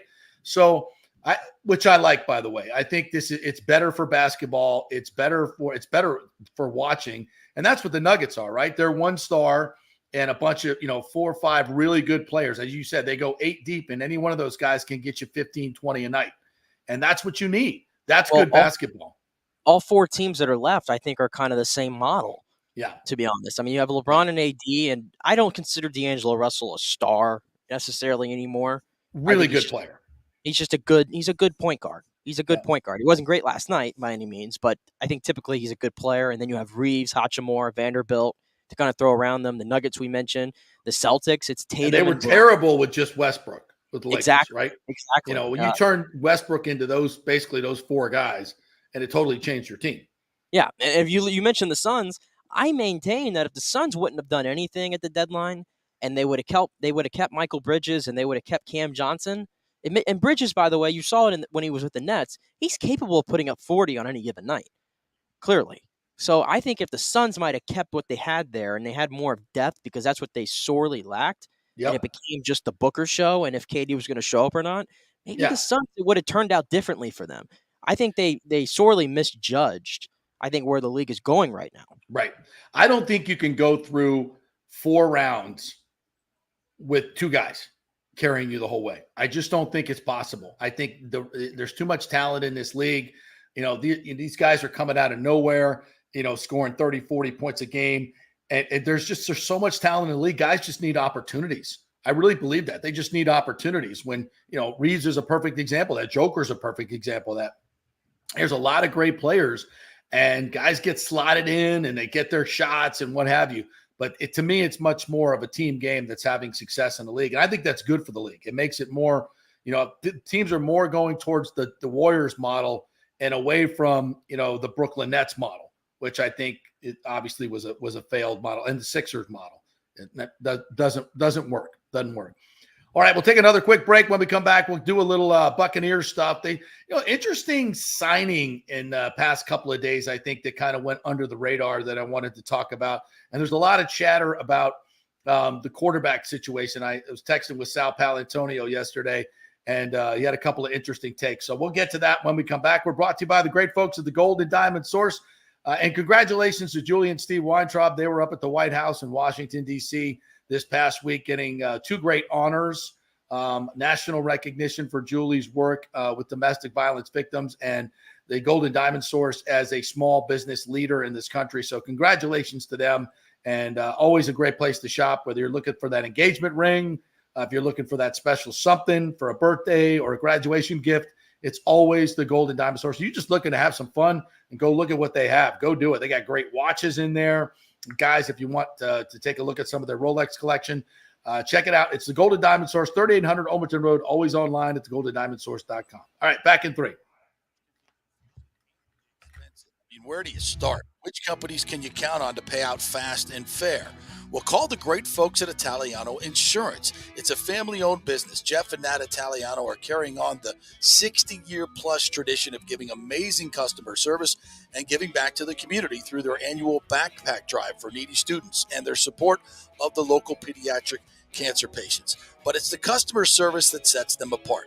They can shop all your insurance needs and save you big-time money. Don't hop on the internet and waste time looking at some bogus reviews. Talk to knowledgeable agents and not some voice-generated robot. These are confusing times for homeowners, and Italiano's team of experienced professionals can provide the right coverage for every situation: home, auto, business, life. It's Italiano for all the pieces of your life. Call 813-877-7799 or go to ItalianoInsurance.com.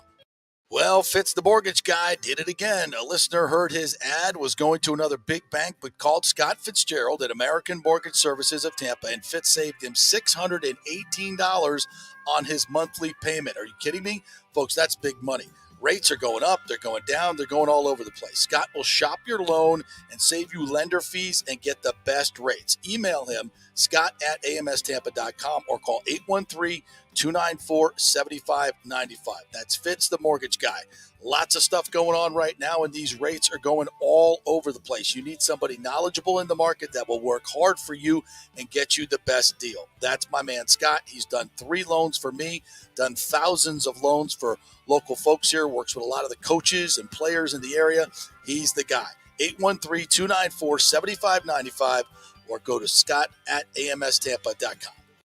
During COVID, over 1.7 million people were added to the Florida Medicaid rolls, but as of April 1st, 2023, most of these people may not be eligible for the Medicaid coverage and will lose their health plan. If you have been notified you are losing your coverage, don't freak out. It's very likely you can apply for a federal subsidy under the Affordable Care Act. Just call 877-652-0244. Our representatives will walk you through the whole process, get some basic information on your income, number of kids, and then they'll find a plan that best fits your needs. In fact, with the new laws, 90% of Americans qualify for reduced or free health care. You can select great plans like Florida Blue. That's my carrier. Love them. Paying $800 less after making the call. 877-652-0244. Our highly trained professionals know all the intricacies of the new laws. They will do all the work. You save tons of money. So if you're being dropped from Medicaid, fear not. Call 877-652-0244. Get real health insurance, free doctor visits, free blood work, no deductibles. 877-652-0244. JP here for the Jeeves Law Group. Have you been injured in an accident, in an auto accident, truck accident, motorcycle accident, at work, or at a place of business? Well, call the Jeeves Law Group and get the personal attention that you deserve. I made the mistake many, many years ago with going with one of the bigger law firms, the national law firms. And let me tell you, getting a call back from those folks was next to impossible. Weeks and weeks would go by, never get a call back. That doesn't happen with the Jeeves Law Group. Personal attention is what they're all about. When you call the Jeeves Law Group, you will be part of the family. They will represent you in a vigorous and aggressive way against the insurance companies. These larger companies will promise bigger settlements, but it's the Jeeves Law Group that will get you the best results. If you're tired of dealing with these bigger law firms, check out the Jeeves Law Group. Go to JeevesLawGroup.com, tell them JP sent you, get a free consultation. It's the Jeeves Law Group. Scott Jeeves has been representing clients in the Tampa Bay area for over 25 years. Give them a call. It's a free call, 727-894-2929, 727-894-2929, or go to JeevesLawGroup.com. Ladies and gentlemen, are you looking to lose weight or just lean up for bathing suit season where there are so many diets and chiropractors and weight loss clinics out there? You don't know where to start, right? We'll start at Bay Area Modern Medical Center. Chris Lugo, PA, and his professional staff will devise a personal plan for you that gets results and will help you keep the weight off. Everybody metabolizes food and supplements differently. Many of these other approaches are designed for the masses. So how's that going to work for you specifically? It's not. Chris will spend one-on-one time with you to find out what works best for you so the weight comes off safely without the use of harmful drugs and side effects. Call 844-977-3477 or go to BAMMC.com. Tell them JP sent you for priority scheduling. 844-977-3477 or BAMMC.com. Pure sports. JP is back on. Welcome back. FanStream Sports. Welcome back to the JP Peterson Show here as we roll on. Going to talk a little Buccaneers and also going to talk a little bit about Deion Sanders and what's going on at Colorado. I'll give you an update there as we come back here. Brought to you by the great folks at the Jeeves Law Group and Italiano Insurance and Bay Area Modern Medical Center. If you're looking to get some testosterone replacement, folks, great place to do it, Bay Area Modern Medical Center. Get your immune system back working again. If you're having issues with getting sick all the time, if you've had some issues with long COVID or maybe vaccine issues, that's something else that they do over at Bay Area Modern Medical Center. There's a protocol to help you with that as well. So lots of great things going on over there. BAMMC.com is the place to go. Get an appointment. Go talk with Chris Lugo over there, and they're on top of all the latest modern techniques to get you feeling good and headed in the right direction. BAMMC.com. All right. So the other day, the Buccaneers signed 28-year-old receiver David Moore, who played with Seattle. Very interesting player.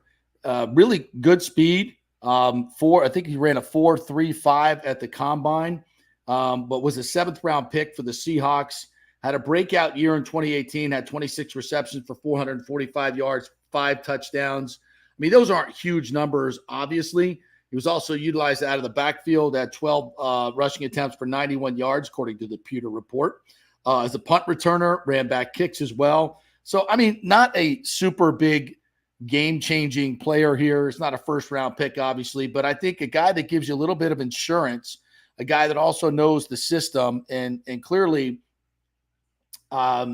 this is a guy that can come in and maybe teach some of the other guys the nuances of this new offense, and clearly they've worked with him together in Seattle. So kind of a sneaky signing there.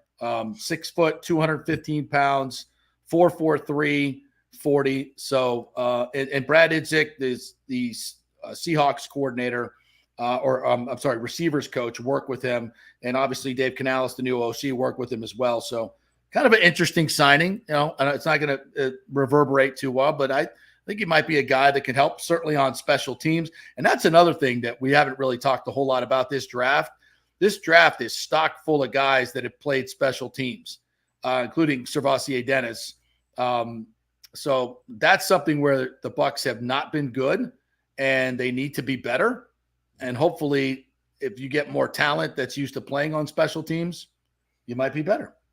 Yeah, it's not a signing that's going to knock your socks off or anything, I guess you could say. But they're looking for some depth behind the big three of Evans, Godwin, and Gage. And in particular, they need somebody who can stretch the field and get vertical, because we know this offense has a history of doing that. And, I know Mike can get vertical, but I don't think that's really I don't want to say that's his main part of his game that he's successful in, really, is getting down the field. And as he gets I will disagree on that. I think he does a great job of it. No, I'm saying he does a great job of it, but I don't think that's his main role necessarily, is really going deep and stuff like that. I just disagree with that. I think because he's a big guy, people think he can't get deep and doesn't get vertical. But look at all the times that he did that with Brady over the last 3 years. I'm not saying that. I just don't think that's his. I don't think that's his number one role necessarily, is to be the guy that goes vertical. I think they would no, maybe not number one role, but he's dangerous enough. Yeah, I know he's dangerous. He's dangerous enough, but I don't want Mike Evans, especially 10 years in the league, 30 years old. I don't want him running vertical that crazy like that all the time. And I don't think the Bucs do either. They need somebody who can stretch the field. That's not one of those main three guys because they don't have anybody that fits that profile necessarily. They do now. Trey Palmer fits that profile. I know that. Devin Tompkins, who I know you're high on, I think he can fit that profile. This Raheem Jarrett, who we haven't talked about a lot, the undrafted receiver, they seem to be a little high on him. And now you add David Moore into there, who can definitely do that. Trey Palmer, don't forget about the draft pick. Yeah, I mentioned Palmer. You got 4 guys. You got 4 guys there now that are kind of back into that profile. I'm sure they're going to keep 6 receivers if I had to guess. So now it's probably so now you have 4 guys competing for 3 spots, I'd assume, because they need to find somebody who can kind of replace that Scotty Miller role of yesteryears. The good thing is with Palmer is he's not just a one-trick pony. He can do other things as well. You don't get to 1,000 yards just doing nothing but verticals all day. Agreed. You don't typically do that. So I think he's definitely the leader in the clubhouse to be that 4th guy. But Moore knows the system, as you mentioned. Canales has worked with him. You like guys that have familiarity. And if Baker Mayfield's the guy, I'm here to tell you that he has one of the more underrated arms, deep ball throwers in the league. He has a cannon there attached to him. He does. And I think the Bucs, based on what we saw last year, they need to take advantage of that this year. And I think there's some thoughts out there that, well, first of all, I was texting with Sal Pal yesterday, and he was like, and I said, we were just joking around. I said, Baker Mayfield, comeback player of the year next year. And he's like, wait, I thought Trask was going to be the quarterback. And I was like, Canales, I think, explained it the other day very well why he wants a competition. And I think that's great because I think it makes both players better. But there is a feeling that at some point you have to settle on a starter and get that guy ready, right? And it'll be an organic competition. They'll decide when they need to decide. But, to me, the more and more I hear about this offense and look at this offense, and then you throw the fact in, I mean, Baker Mayfield's been in this league for what, 5 years now? 5 years? I mean, that's a huge head start. Kyle Trask has never thrown a meaningful pass in the NFL. I mean, he got it in the fourth quarter of the last meaningless game against Atlanta. He's never thrown a competitive pass in the National Football League. That's a huge disadvantage in this competition. He's going to have to be so much better than Baker Mayfield, I think, to win this competition. And I don't think he's that much better. He may be better, but he's not that much better. And I think, Todd Bowles has no time to sit around and let some rookie make mistakes. I feel bad for Kyle Trask. It's not an even playing field. Sorry. But, welcome to the NFL. Baker may get hurt. You may get your shot. Who knows? But I still think it's Baker's job to lose. And I think in this offense with this type of weapons, as you mentioned, Baker can throw the deep ball. He can throw all of it. He can throw it all. He can do it all on the run. And if you can get him to buy into this, and here's the thing, he throws a couple of picks in the preseason or throws a lot of picks in practice. He'll lose the job doing that because you can tell Dave Canales does not suffer fools when it comes to turnovers in this offense. And if Baker shows that he's going to do that, then you're not going to play. But look at where Dave Canales comes from with Seattle, and he had Russell Wilson for the entire time was there. I don't recall Russell Wilson turning the ball over that much, especially a little bit at the end. Yeah, that last year was not his best. Last year was not pretty, but I don't recall he didn't do that for the majority of his career. And no, he did not. Absolutely, Geno Smith certainly did not do that much last year as well. So Dave Canales has had a full decade of quarterbacks to see that they just don't give away the ball. So I absolutely agree that it's not going to be tolerated. And that seems to be the most important thing to him. I think what he said at his press conference last week, he's like, I'm just looking for the guy that when I think he used his 11-year-old son as an example. Can you throw a Nerf ball and hit my son every single time, 10 yards away or 20 yards away, whatever, with a Nerf ball? That's who I'm looking for to be this guy. And Kyle didn't. To Kyle's credit, he didn't. When we saw him at Florida when he was playing meaningful football in the SEC in 2020, he didn't turn the football over either. He never did it. I haven't seen much of him in the preseason, but I don't recall him doing it as much there as well. So maybe that gives him a shot, maybe. But to your point, Baker just has the upper hand, I think, in everything. You hear the way that Canales talks about him, and he mentions like that swag and everything. I feel like his personality might lend himself to this team more so than Kyle Trask probably will. I would agree with that. Before we get out of here, we wanted to have this, and we may do this another time, maybe a little bit more extended. But Deion Sanders is making huge waves in college football. He just got a transfer from Houston. Alton McCaskill, a running back. He had 16 touchdowns last year, and he got another 4-star recruit in the 24 class. Everywhere you go, he's got the NFL players hanging out. They sold out season tickets in Colorado for a program that was 1-11. You say he's getting big time transfer. He's 26 transfers just in the spring portal after the spring, including 3 guys from FSU that were pretty good players. But when you hear FSU folks talk, those guys weren't going to start. So they were looking for greener pastures. And, I think Deion, I don't think there's any question that he's targeting Florida State for whatever reason, maybe because they didn't hire him when they hired Norvell, but he is making sure that if there are any players available at FSU, that he's going to snatch him up. So for whatever it is, it's clear as day. It is clear as day. Even look at there was one player drafted in this draft that was from an HBCU. There was one, Isaiah Bolden. Where was Isaiah Bolden at before he was at Jackson State? He was at Florida State, right? And he transferred to Deion. Coincidence? I don't think so. We've talked in length about Travis Hunter. Where did he end up?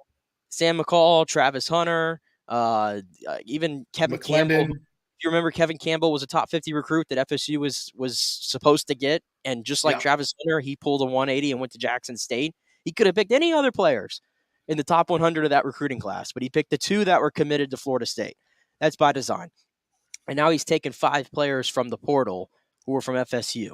So I will say this. I don't want to demean the character of these guys. I don't know them. All right. I don't cover the program like I used to cover it. But I'm in a group chat with a lot of guys that do. That go to practice, know all the coaches, very, very involved. And they'll be the first to tell you that most of those guys are not guys that Mike Norvell wanted to play huge roles in the program. Nobody, any of those guys, and that includes Sam McCall, was a 5-star recruit. And they may turn out to be great players, and I hope they do. I really hope they do. I hope they have great careers, and they flourish, and they make tons of money. They're great at Colorado. I wish them no ill will at all. But if you're, as a Florida State fan, I'm just telling you, guys that are in the know in this group chat, none of them really. Now, McClendon was a good player. I think they feel like that kid that was a loss, but he knew he wasn't going to get the attention that Jared Verse was going to get. And he has some young players coming up behind him that were probably going to take a lot of his snaps. So he wanted to go somewhere where he could play. And I wish him the best. Good for him. But all these guys don't fit the profile that FSU was looking for in terms of fitting into the team concept. So, and this is the thing with the portal. He's got 26 that came in from the recent portal. 53 total transfers, and only 12 scholarship players from Colorado last year remain for this year. 12 out of 85. Now, listen, they were 1-11. So, hey, he told them on the first meeting, get your bags packed and get on out of here. He told them. I'm not sitting there saying it's the wrong thing to do, but it's going to be interesting. It's unprecedented. It's very unprecedented. And it's just, I wonder how for year one, because Colorado's getting all this buzz and like so many people are sending in bets for Colorado to be in the playoff, which seems so silly to me. They're not making a playoff. Come on. It seems so silly to me. Listen, it's year one. Expectations need to be tempered. And when you're bringing in this many new players, establishing the right culture, the right fit, the chemistry, the camaraderie, all those things. I don't know how you do that with 53 new players and counting. Last night, they had a player commit during Deion's live stream. He commented on the live stream that Deion was doing on Instagram and said, I'm committing. Like they're doing it. They're having all these unorthodox ways that guys are committing now. That was one yesterday. So they're continuing to get their recruits, but this is not going to be a quick fix. This was it. They were 1-11, and Shedeur Sanders, especially because quarterback is such a big deal here. I think Shedeur Sanders can play Division I football. I do, but let's not act like playing at Jackson State is the same thing like playing in the Pac-12. It's not. And I believe their first game of the season, they play I can't even think of who it is right now, but I know they play a primetime opponent. It might be Utah or something like that. I think it is, yeah. It might be a slice of humble pie right away for Colorado. It just might. We shall see, but it's going to be the most amazing experiment with, now the new rules with NIL and transfer portal. And if Deion has great success, he's already having great financial success. They've sold out. Then I think you're going to see more of these. But here's the thing. When's the last time a great NFL player, Hall of Famer, became a great college coach? Look at the great college coaches. Saban, Kirby, Dabo. They're all scrappy defensive back, wide receivers, minimal talent guys. Became great coaches. I'm not saying Deion can't do it, but he'll be the first of his type. Yeah, Harbaugh wasn't a great pro. He was probably not a Hall of Famer. Scrappy quarterback, right? Yeah, serviceable. Scrappy guy, not a lot of talent. No. Yeah, it's typically not the route you go down. Even Ed Reed tried it at Bethune-Cookman, and whatever happened there was a disaster with everything that went on. There's not many examples there. So the whole thing is just the most unprecedented thing we've seen in college football. I'm not saying it can't work, and I think listen, it's about the Jimmies and Joes, and he's going to get the Jimmies and Joes, but you still got to coach him up. And when you're playing against the elite coaches, game planning and all that stuff, we'll see how it goes. I can't wait. I got my popcorn ready, Deion. I cannot wait. All right. Great show today, Nick. Well done. Again, 2 hours, Tampa Bay centric sports. We hope you guys enjoyed it. You can watch us each and every day on YouTube. Please subscribe on YouTube, Apple, and Spotify as well, and listen as a podcast. We'll be back tomorrow. Ken Hagan joins us at 11:15. The Rays will meet with TSA tomorrow on the Tampa side. So hopefully we'll have some indication of what went on there as well. Have a great day, everybody. Go Rays.